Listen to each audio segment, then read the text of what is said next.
He's known as the best of the best in the handball world. I'm with WPH pro Paul Brady for this Behind the Short Line. Thank you for joining us. Thank you. Thanks very much. Bringing us here to Salt Lake, kind of ending out this, not quite done yet, this season yet. We have the Players' Championship still to go. How has this season gone for you? I know you've had a couple ups, downs. How do you feel like it's gone? It's probably been a few more downs than ups. I suppose my level of performance I don't feel has been up to par, but I'm hoping to change that this weekend, and I feel good and see how it goes. You're known as the best player, one of the best to ever play the sport, though. How much pressure is that to you as far as coming into these tournaments? Well, before I used to come here, no one knew I came, but now it's social media. Everyone knows, what your movements, so there's no real hiding. But I don't let the pressure get to me. I don't feel like I have anything to prove to anyone, and I just try to enjoy it, and I just do my best and see what happens this weekend. So. You've been around for a long time now, quite a few years. How has it changed for you as far as coming to these 10 years ago versus now? Just players are getting younger, and suddenly I'm the older guy. I suppose that's the big change. I've gone through a few generations of players at this point, and they just keep coming. But I just try to keep my level of performance as high as I can, and thankfully, that's all I've been focusing on. But the level of play hasn't really changed all that much. It's still as good as ever. So I've got to be as good as ever if I'm going to win. You talk about those generations, the ones you've kind of chased off. There's been guys coming in who, they're like, well, maybe he'll be the one to beat Paul Brady someday. Maybe he'll be the one. And I feel like we've been saying that for many years now, and you've always been able to chase them off.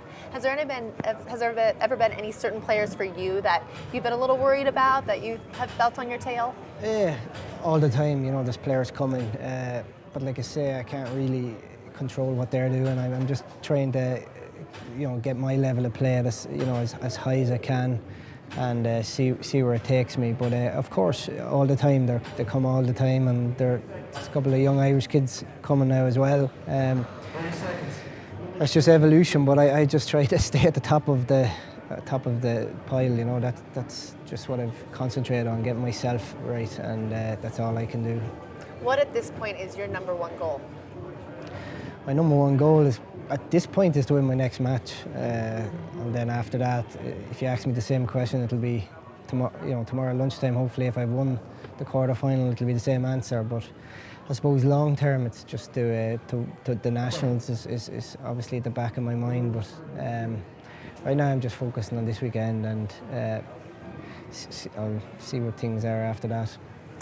You've played as well as, of course, in Ireland, here in America. Talk a little bit about the difference for you as far as being able to come to these tournaments here, but also be able to be number one there.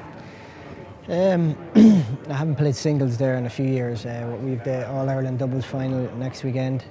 But, there's great players in Ireland as there is here, so it's probably 50-50 in terms of quality.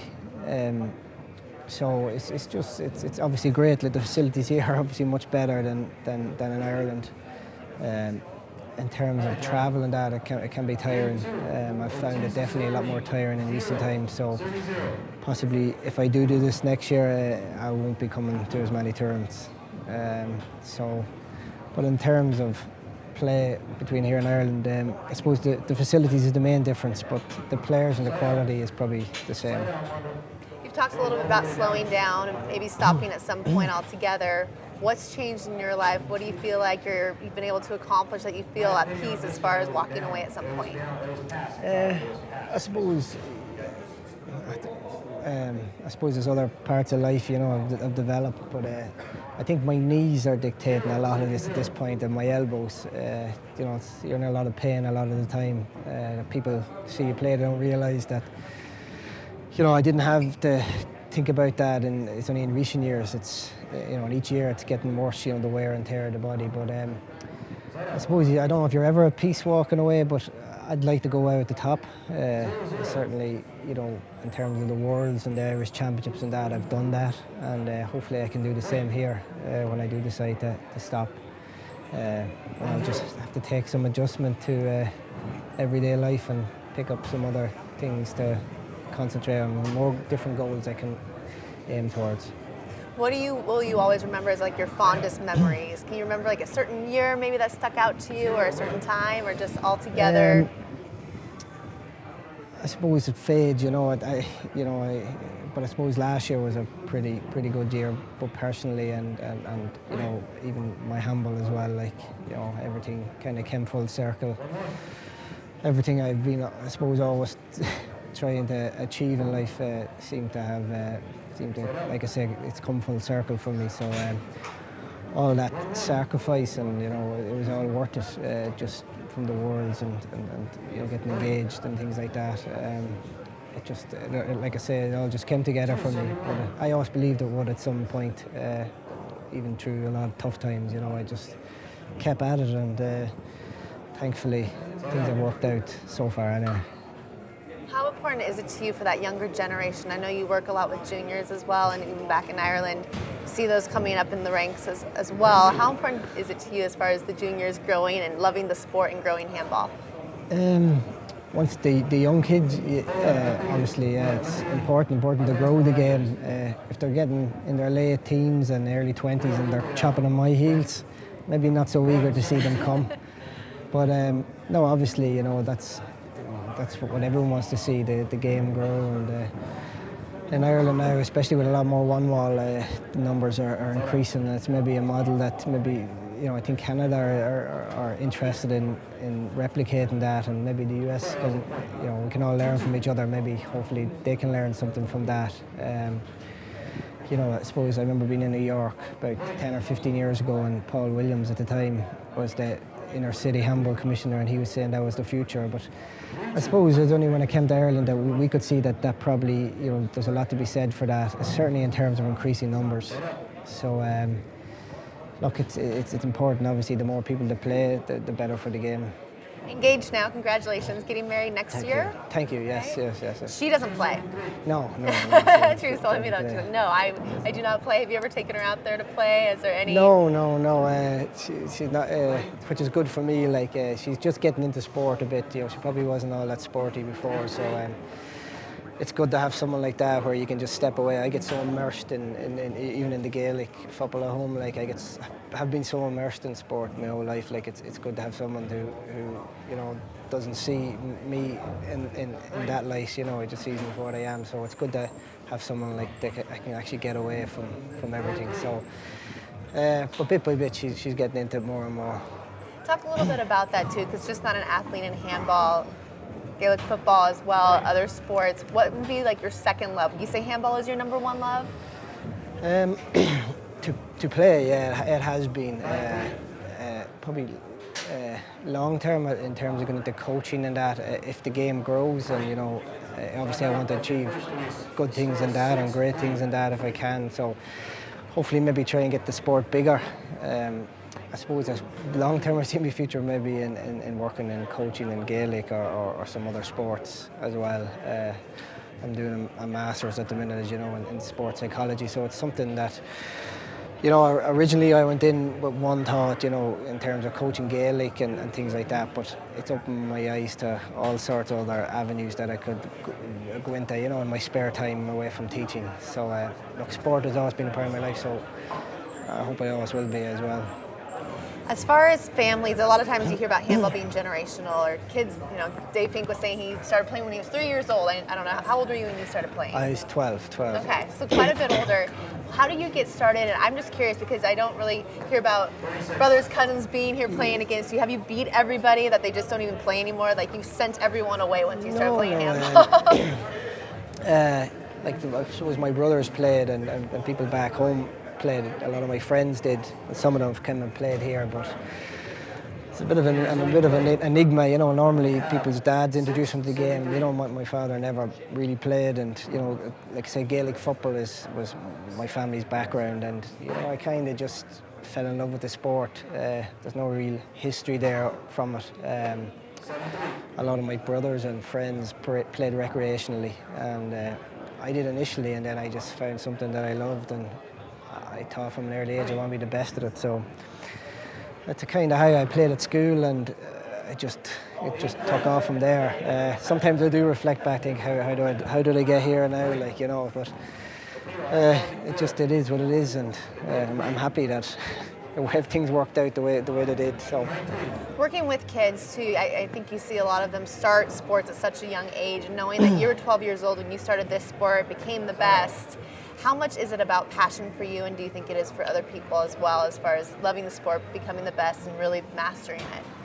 Yeah, I think obviously you have to love what you do, but I played a lot of different sports when I was younger, and probably that's why I have a bit more longevity now. I didn't specialise, and I suppose that's one of the things we would have done on the course, you know, about burnout in young players and kids who specialise at one sport at an early age, to generally always burn out. Like, so for me, working with young kids, I never force handball on them. It's very important that they have to try all sports and play handball and enjoy it for what it is. And eventually, if they want to play, they'll have to. You know, you can't force someone. I just try and show them the game, and hopefully they enjoy it, and encourage them as much as I can. But at the end of the day, it's up to the kid themselves where they want to play. You can't force anything on anyone. So when I do, if I am ever doing anything with kids, it's one thing I never do. I never try and shove it down their throats. You know, you show them it, you teach them as much as you can, and you let them play, and you know, encourage them to play other sports as well, because handball can help their other sports, and then eventually they'll decide if they want to play or not. When you see yourself out there on the court and other people watch you, you're a perfectionist. Everything, you have all your shots down, intense, very focused. You really can't throw you off. What do you think people would be surprised to know about you off the court? Well, I'm very relaxed off the court.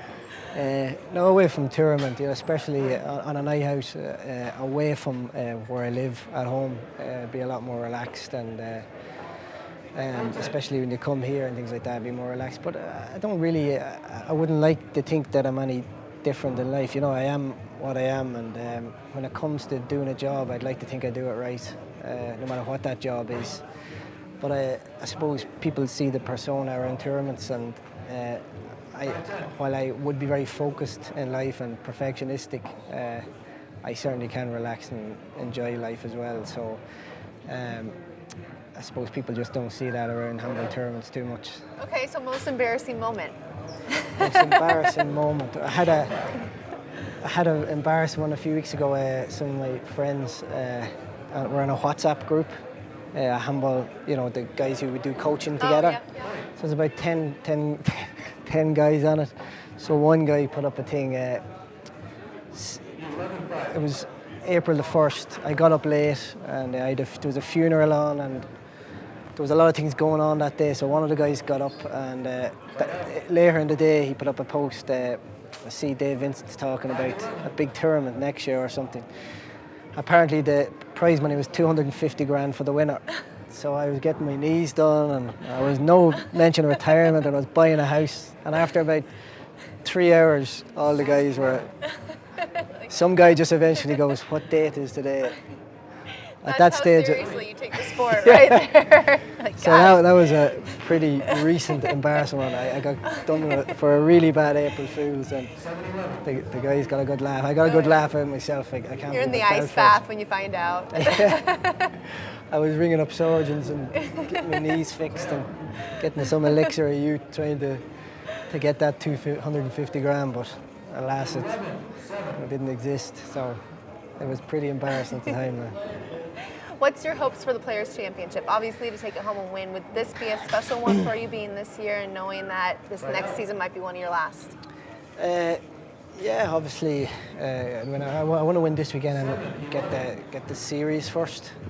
You know, if I can win this weekend, I'm pretty confident I can. You know, I just have to win a game or two in Portland, and I have the series one, the race for 8 series. But then the Players' Championship is obviously a separate trophy. So I'd like to do well this weekend and win, and then I can relax in Portland and hopefully just relax and play well. But to be honest, if I can achieve what I want this weekend, my focus will be on the Nationals and just getting ready for that. I've got to play an All-Ireland doubles final next weekend, so I'm going to focus on that as well when I get back. And In terms of the Players' Championship, I can't really answer that till I see how this weekend goes first. As far as throughout these years too, there's so much more exposure now. I even came out too as you being one of the best athletes, in the nation compared with Michael Jordan. That sort of stuff has to feel great to know that you brought handball to have that recognition on ESPN3, Watch ESPN. What has that meant to have you see kind of the growth in that, and the recognition with the sport? Obviously, I think it's great. Everyone, especially people in Ireland, to be able to watch, and my family and friends. Like I say, a lot of times they didn't even know I was here, and that's the way I like to keep it, low profile, and I wouldn't even be telling. I'd eventually go home after maybe 2 months and then tell my friends and family where I was, Until you win the $250,000 prize money, buy a new house and car and everything. I got caught badly with that one.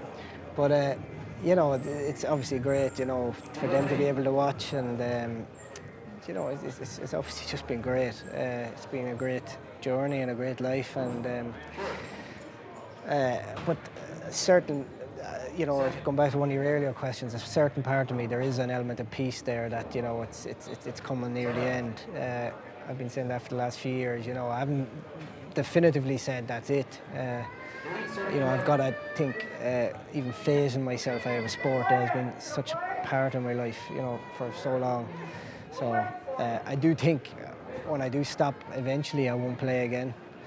But I've just got to figure out that there is a lot of problems for athletes who play and just quit a sport and walk away, they're trying to adjust everyday life. So there probably will be a period of transition.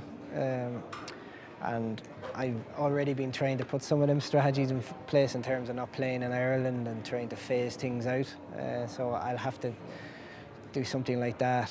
So that's why there's never really any definitive time in my mind, or it could come prematurely, it could come sooner rather than later, or could get injured. So I have to have some element of peace within myself that, I don't want to be bitter in life further down the line and have regrets. So. Thank you so much, Paul. Thank you.